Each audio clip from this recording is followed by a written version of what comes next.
For far too long, finance has been something seen as a function of control, compliance, and reporting and a cost discipline. And of course, all of these are very essential, but in fact, they are more important than ever now.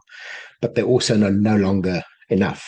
The modern finance professional has to be a strategist, a business partner, a technologist, a risk thinker, a storyteller, and increasingly a leader of transformation. And if we look at the latest Deloitte report, I think this captures this very well. It shows how finance leaders are being pulled into a much broader mandate related to enterprise strategy, cost optimization, digital transformation, AI adoption, scenario planning, capital allocation, talent development. So, in other words, finance is being asked to help the organization answer a much bigger question. Not only how did the company perform, but where should we go next? What should we change? What should we invest in? And how do we create sustainable value? And that's a very different role.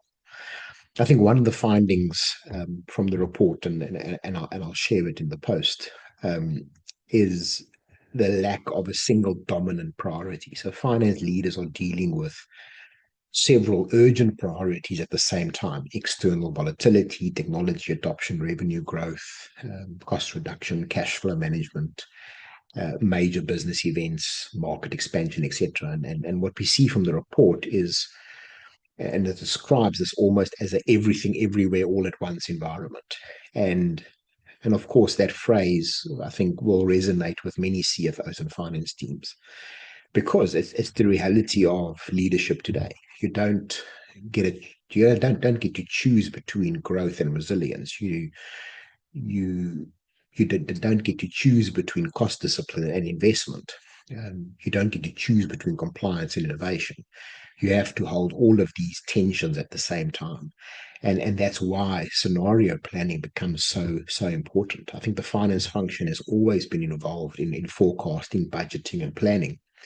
But the old module of annual budgets, fixed assumptions, linear forecasting is definitely not fit for the pace of change we're now experiencing. And what we see from the report and notes that finance leaders are increasingly strengthening their scenario planning and agile governance to better anticipate and respond to this uncertainty.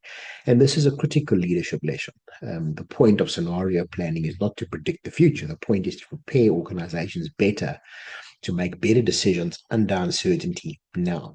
So it forces leaders to ask, what assumptions are we making? What's happening if those assumptions are wrong? What signals should we be watching for? What options do we need um, to persevere? What optionality is built into our current capabilities? Where are we overcommitted? Where do we need more flexibility?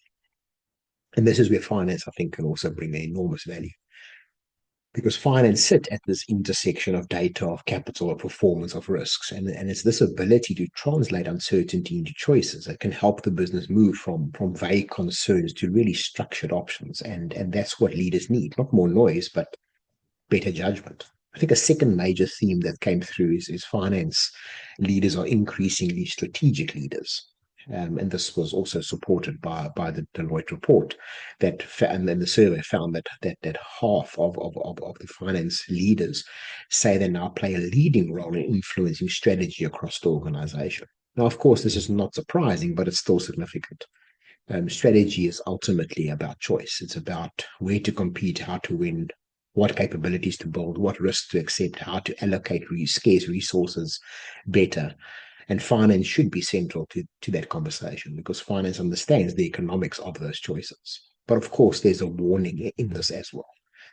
Being invited to strategy conversations is not the same as being influential in that conversation. So finance earns influence when it moves beyond reporting numbers and starts shaping insight. So the best finance leaders don't simply say, here's the budget, but they say, here's what the economics are actually telling us. Here's where the value is being created. Here's where the value is being destroyed. Here's the risk-adjusted case for investment. Here's where capital is trapped. Here's where strategy and operating models are misaligned. And this is this is where finance is truly a strategic partner. And I think this links very well to what we see also coming out of the finance professional world. So if we look at the work that ICEPA and CIMA has done on the future of finance, which has consistently pointed to the expanding role of finance and the need for new capabilities, mindsets, and competencies to be built in this changing world. And their work around the future of finance focuses on the evolving finance professional and the essential skills, the knowledge, the competencies required for this environment. And this is also why finance business partnering remains so important. And ICEPA and CIMA describe finance business partnering as making an important contribution to better decision making and sustainable success of the business. Um, they also note technology has enabled management accountants to extend their role into more effective business partnering. And that to me is really the heart of the issue. Technology may automate parts of finance, but it doesn't remove the need for finance judgment. In fact, it actually raises that bar. So if routine reporting, reconciliations, various analysis, transactional work become more automated, then the human value of finance must move up that curve. So the question then becomes, can we interpret, can we challenge, can we influence, can we connect financial insights to strategy, to operations, to customers, to people, to long-term value?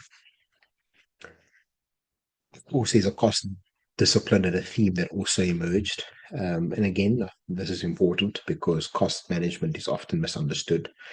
In weak organizations, cost reduction becomes an event. It happens when margins are under pressure, when cash is tight, when shareholders demand action. It often becomes blunt, reactive, and demanding. But in strong organizations, your cost discipline is a capability. It's continuous, it's strategic, and it's linked to value creation. And we see this from the Deloitte report as well, that finance leaders who own cost and expense management are more likely to meet or exceed cost-saving goals, particularly when they combine cloud, AI, and dedicated expense teams with accountability.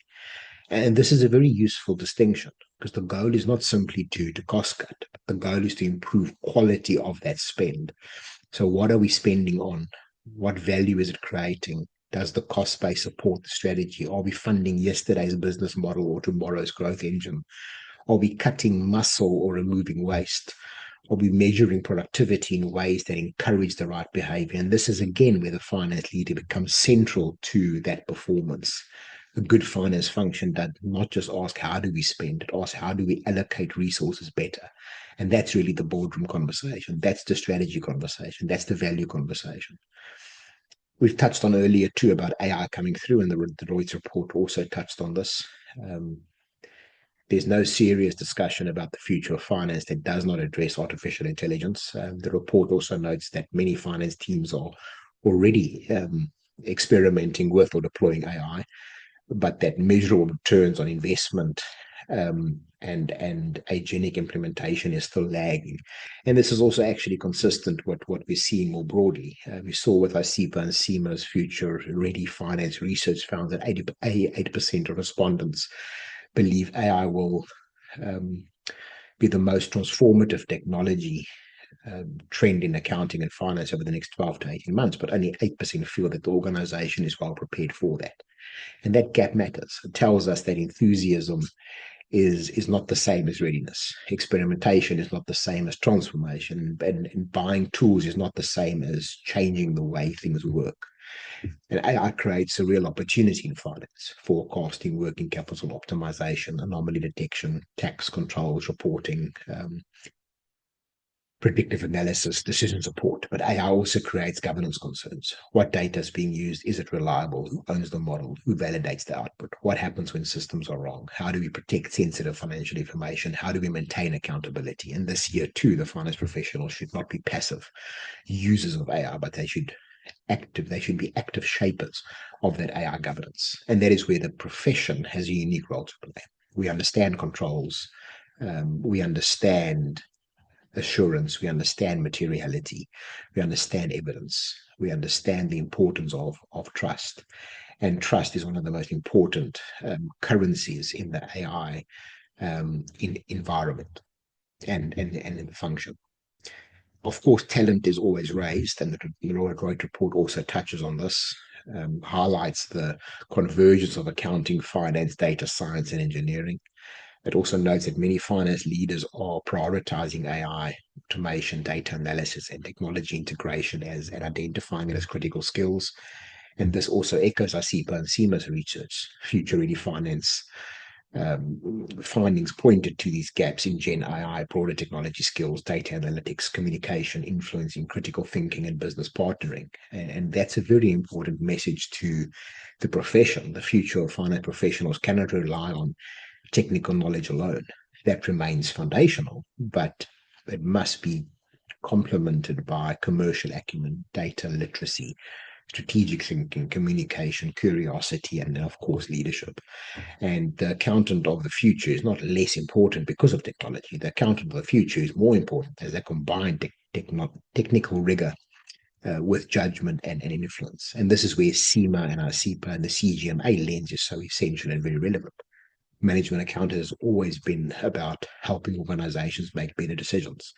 It's about performance, planning, risk, strategy, value, and connecting the numbers to action. And in many ways, the current environment is not moving finance away from its purpose. It's forcing finance to return to its highest purpose. So the question, I guess, is what should finance leaders do now? I think firstly, build scenario planning into the rhythm of management, not as an annual exercise, but as a regular leadership discipline. Use scenarios to challenge assumptions, test strategies, and improve your capital allocation. Move finance much closer to strategy. Finance teams need to be in the room earlier, not after the strategy has already been decided. The finance voice should shape choices, not merely validate them. Treat cost discipline as a strategic resource allocation exercise. Cost cutting may protect margins in the short term, but disciplined allocation creates value over time. AI, approach AI with ambition and governance. Finance should experiment, but it should also define controls, accountability, and measure value. The question is not only can we automate it, but should we automate this, and how do we govern it, and what decisions will it improve? And then, of course, people. The future of finance, the future of the finance function will need accountants who understand data, technology, who understand finance, and leaders who can translate complexity into decisions. And I think finally, finance leaders must develop the confidence to lead beyond the numbers. This is not to mean abandoning financial discipline, but it means using financial discipline to create a better strategy. The finance function has the opportunity now to redefine the role of their role in the enterprise, not as a department that says no, not as a team that reports history, not as a function that only manages compliance, but as a function that helps organizations see more clearly, decide more intelligently, and create more value. And this is really the opportunity in front of us. And this is also the challenge, because the expanded scope of finance will only be delivered by won't be delivered by technology alone. It'll be delivered by finance professionals who are curious enough to learn, courageous enough to challenge, and disciplined enough to govern, and commercially minded enough to connect these insights with actions.